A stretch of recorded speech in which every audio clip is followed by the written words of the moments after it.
expected. It does include heating. That's quite a saving because energy costs can be high, especially in winter. Does it include meals as well? No. All our rooms are self-catering now. There's a shared kitchen on each corridor where you can cook if you want to, or there are plenty of places to eat out on campus. Okay, and you said that's the price for the whole year? Well, you pay annually, but actually it's for 36 weeks. It doesn't include holidays. You have to vacate the room then. I'd need somewhere to stay in the holidays. I can't afford to go home. The flights are too expensive. Well, there is another option. Several families who either work at the college or have children studying here offer visiting students a room in their homes. Oh? We call this arrangement Home Welcome, and we've still got a few places left at the moment. You pay £150 per week, and that includes breakfast, a packed lunch and dinner, as well as heating. Is there a contract? Do you have to stay for the whole year? No, it's flexible. It sounds really good, but I'm not sure. I really want to be a little more independent. What about finding somewhere to live off campus? Yes, you can rent a property in town privately. You might want to rent a room in a shared house. You'd have a room of your own and share the kitchen and bathroom with other students. What about if I don't want to share? You can get what we call a studio. They're often quite small, but they'll have everything you need. Right. How much would those two options cost?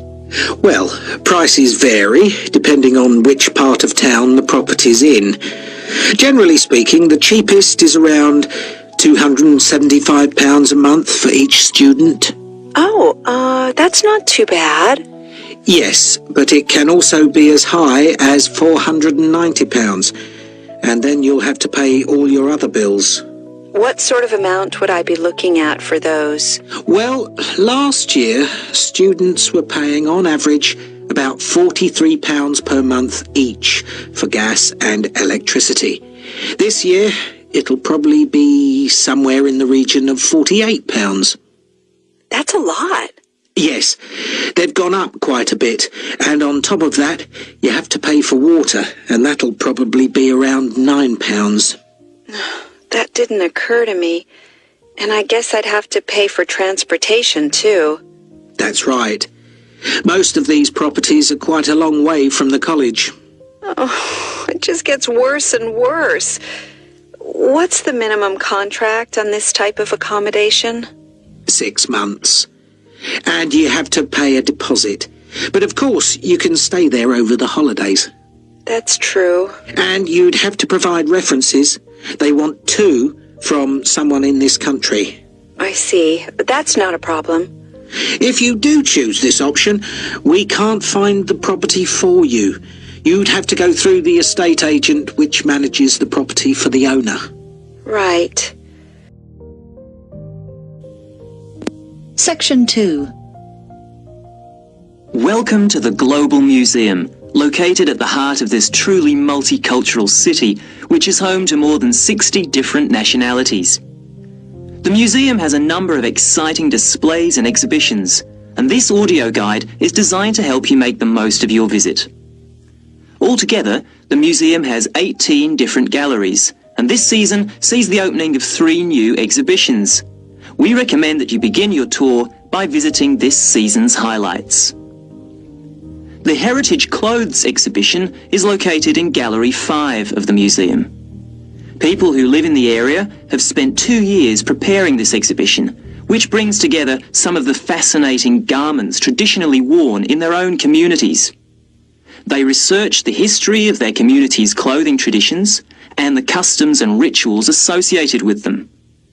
Altogether, 16 countries are represented, from Ghana to Korea, from Turkey to Nepal. The photographs that accompany each display case were taken by some of the City College students who are studying design and show the clothes being modelled by the real people who wear them in the course of their everyday lives. Another highlight this season is the exhibition called Toys from the Past, which can be found in Gallery 9. This exhibition, which will appeal to people of all ages, is on tour throughout the country and will be here for 10 weeks only. The exhibits include dolls made over 100 years ago with beautiful porcelain faces and, in some cases, real hair. The collection covers the favourite toys such as wooden train sets from many different generations and provides plenty of interest for children and adults. The gigantic board games, which are laid out on the gallery floor, are one of the most popular activities in the exhibition and should not be missed. This exhibition concludes with a special display of miniature toys.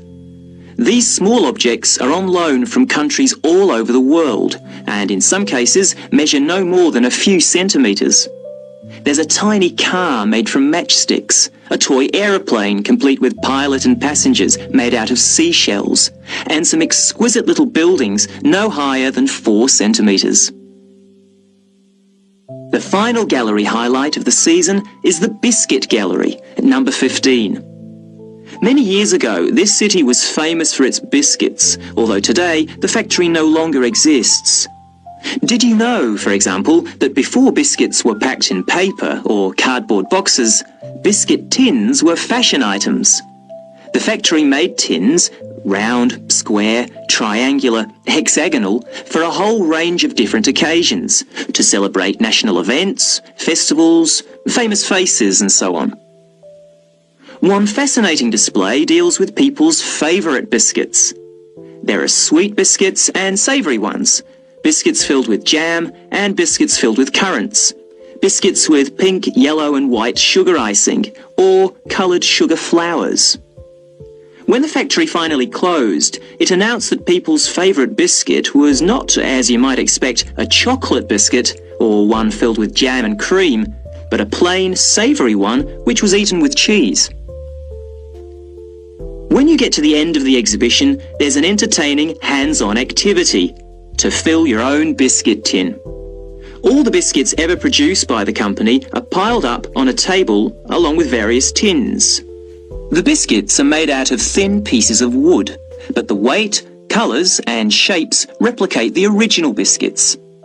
Your job is to fill a tin with biscuits so that when the lid is taken off, they sit there as neatly as they did when the job was done by machine. It's not as easy as it looks. If you would like to buy a memento of your visit, there is a museum gift shop selling postcards, souvenirs and handmade pottery next to the information desk on the ground floor. And finally, if you don't want to carry your coats and bags around with you during your visit, please make use of the free lockers provided by the museum. Enjoy your visit. Section 3. Come in, Helen. How can I help you? Well, I'm doing research for the anthropology assignment, and I was hoping to check a few details. Sure. You chose the topic of Pacific Island tapa cloth, didn't you? What have you found out so far? Well, I was going to introduce my assignment by saying that the tapa cloth is a fabric made from bark, just the outer layer of the trees. It's particularly common in the Pacific Islands, but not exclusive to them. In fact, many other peoples around the world have made high-quality cloth from bark. But what sets Pacific tapa apart is the incredible variety of roles it's played in this region. Yes, nice introduction. Though I think you could be more specific regarding dates. Okay, so what about the raw materials used? Well, tapa cloth is made from several species of tree. In the Pacific, the paper mulberry tree is most common, but it doesn't thrive in all conditions. In fact, it wasn't originally found in the islands, but was carried in their canoes by the first migrants. Tapa is also made from the breadfruit tree, which is convenient because its fruit is a staple food. The paper mulberry tree is only grown for tapa making, though. Yes, that's good. Now, what about the Maori people here in New Zealand? But the Māori don't make tapa now. That's right, and you need to account for it. We know that when Maori migrated here from the other Pacific Islands, They were prepared to make tapa because they brought the paper mulberry tree with them. The thing was, after they'd been in New Zealand a bit, they found the flax plant, which is superior to tapa because it makes a stronger fabric.